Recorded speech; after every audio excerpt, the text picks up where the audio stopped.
এখন তো সম্ভব হয়েছে। Thank you.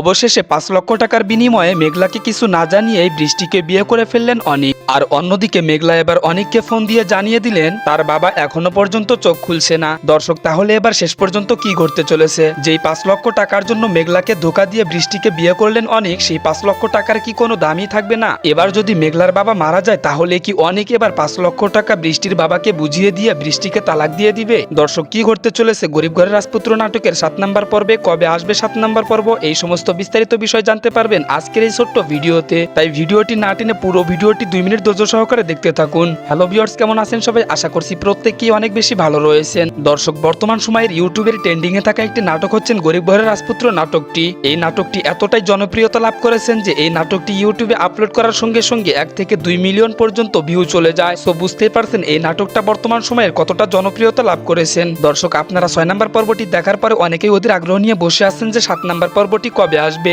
চলেন দর্শক, এবার আমরা জেনে আসবো যে 7 নম্বর পর্বটি কবে কখন আপলোড করা হবে। তবে সেটি জানার আগে আমাদের ছোট্ট একটি অনুরোধ থাকবে, অন্য সব চ্যানেল থেকে আমাদের চ্যানেলটি যেহেতু একদমই নতুন, তাই আপনারা চাইলে আমাদের চ্যানেলটি সাবস্ক্রাইব করে আমাদের পাশেই থাকতে পারেন। দর্শক, ইতিমধ্যে আমরা জানতে পারি যে এই গরিব ঘরের রাজপুত্র নাটকের 7 নম্বর পর্বটি আগামী মঙ্গলবারের দিন বিকাল 3টার সময় ইউটিউবে আপলোড করা হবে। আর হ্যাঁ দর্শক, আপনারা যদি সবার আগে 7 নম্বর পর্বটি দেখতে চান তাহলে অবশ্যই কিন্তু তাদের অফিসিয়াল চ্যানেলটি সাবস্ক্রাইব করে রেখে দিতে হবে। আর আপনারা চাইলে আমাদের চ্যানেলটিও সাবস্ক্রাইব করে রেখে দিতে পারেন, কেননা দর্শক 7 নম্বর পর্বটি আসার সঙ্গে সঙ্গে আমাদের এই চ্যানেলে সবার আগে জানিয়ে দেওয়া হবে। সো আশা করছি সকল কিছু বিস্তারিত বুঝতে পারছেন। পরবর্তী ভিডিওতে দেখা হবে, সবাই ভালো থাকবেন।